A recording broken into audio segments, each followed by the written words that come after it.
पति पत्नी की एक प्यारी कहानी। दोस्तों, हमारे जीवन में हर रिश्ते का एक अलग महत्व होता है। हर रिश्ते के लिए एक अलग स्थान होता है। हर रिश्ते का एक मतलब होता है और हर एक रिश्ते का एक सफ़र होता है। यह सफ़र कभी न कभी कहीं न कहीं ख़त्म होता है। बस एक पति पत्नी का रिश्ता ऐसा होता है जिसका यह सफ़र आखिरी सांस तक चलता है। आधुनिक विज्ञान के ज़माने में हमने बहुत ज़्यादा तरक्की कर ली।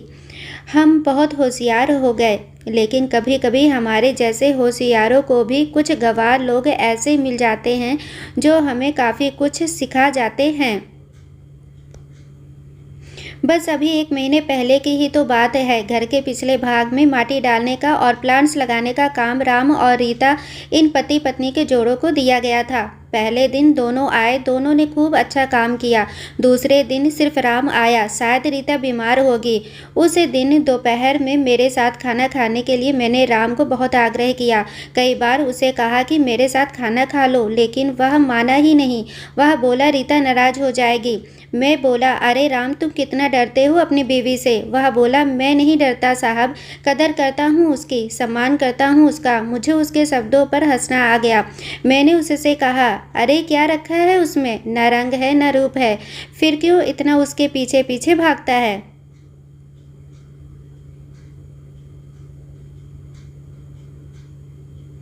वह बोला, कोई फ़र्क नहीं पड़ता साहब, रंग हो या ना हो, रूप हो या ना हो, लेकिन फिर भी वही मुझे जग में सबसे प्यारी लगती है। मैं बोला, तू तो पूरा जोरू का गुलाम लगता है, क्या तुझे अपनी पत्नी के अलावा बाकी रिश्ते महत्वपूर्ण नहीं लगते। उसने शांति से जवाब दिया, देखिए साहब, माँ बाप तो भगवान होते हैं, तो उनकी पूजा करनी चाहिए। भाई बहन का रिश्ता तो जन्मजात होता है, और दोस्ती का नाता तो सिर्फ काम या मतलब के लिए होता है, और बाकी सारे संबंधी मतलब के लिए ही तो होते हैं। अब देखिए, जैसे कि आपका और मेरा नाता भी काम और पैसे का ही है ना। लेकिन साहब, पत्नी हमारी कोई नज़दीकी रिश्तेदार तो होती नहीं है, फिर भी वह अपने सारे संबंधों को छोड़कर हमेशा के लिए हमारी हो जाती है, और हमारे हर सुख दुख में, हर दिन रात में, हर ऋतु में हमारा साथ देती है।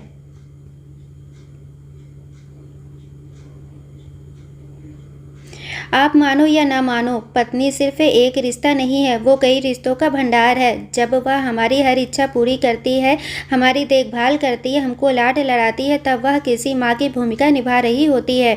जब वह हमें अपनी वर्तमान परिस्थिति की समझ देती है और जब हम अपनी कमाई उसके हाथों में ला कर देते हैं, तब हमें विश्वास होता है कि वह उसका सही इस्तेमाल करेगी और हमारे साथ कुछ बुरा नहीं होने देगी। तब वह बाप की भूमिका निभा रही होती है, जब हमारे बारे में चिंतित होती है और जब वह हमें हमारी गलतियों को बताकर उसे सुधारने का मौका देती है, तब वह किसी बहन की भूमिका में होती है। जब वह हमें अपनी नई नई इच्छाएं बताती हैं, हमसे किसी चीज़ की मांग करती हैं, नखरे करती हैं, रूठती हैं, जिद करती हैं, तब वह किसी बेटी जैसी होती हैं। जब वह हमें कुछ नया सिखाती हैं, हमसे झगड़ती हैं, तब वह किसी दोस्त की तरह होती हैं।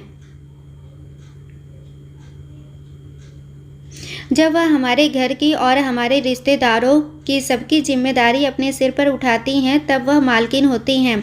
सबसे ज़रूरी, जब वह सारी दुनिया को और यहाँ तक कि अपने बच्चों को छोड़कर भी जब हमारी बाहों में आती हैं, तो वह हमारी पत्नी, प्रेमिका, हमारी जान, हमारा श्वास बनती हैं। अब आप ही बताइए साहब, अगर मैं उसकी इज्जत करता हूँ, उसकी कदर करता हूँ, तो क्या मैं कोई गलत काम करता हूँ। और वैसे भी पत्नी सिर्फ अपने पति के लिए अपना घर छोड़कर अनजाने घर आती है, और बाकी के रिश्ते तो परिस्थिति के हिसाब से निभा जाती है। देखिए साहब, मैं ज़्यादा पढ़ा लिखा तो नहीं हूँ, लेकिन ज़िंदगी ने मुझे इतना ज़रूर सिखाया है कि रिश्तों का मतलब एक दूसरे की कमियों को पूरा करना होता है। नहीं तो अगर आप बिना कमियों वाले किसी इंसान को ढूंढने बैठोगे तो ज़िंदगी भर अकेले रह जाओगे।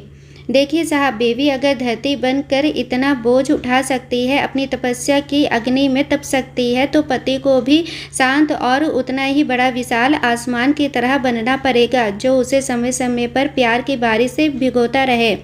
ठीक है साहब, बहुत देर हो गई है, मैं जाता हूँ, कहकर राम वहाँ से जाने लगा और मैं उसको पीछे से जाते हुए देखता रहा। आज इस छोटी सी मजदूरी करने वाले आम इंसान में मुझे बहुत बड़ा उपदेश देने वाला गुरु नजर आ रहा था। उसकी वह बात कि पत्नी कैसी भी हो उसको मान देना, उसकी इज्जत करना, देखभाल करना हर विवाहित पुरुष का प्रथम कर्तव्य है और ये गुरु ज्ञान मुझे जीवन भर याद रहेगा। दोस्तों, पति पत्नी की इस प्यारी सी कहानी से हमें भी सीख मिलती है कि हमें रिश्तों की अहमियत समझनी चाहिए, उसका सम्मान करना चाहिए। दोस्तों, आशा करती हूँ कि आप लोगों को यह कहानी ज़रूर पसंद आई होगी। कहानी पसंद आई हो तो प्लीज़ चैनल को लाइक, शेयर एंड सब्सक्राइब करें। Thanks for watching.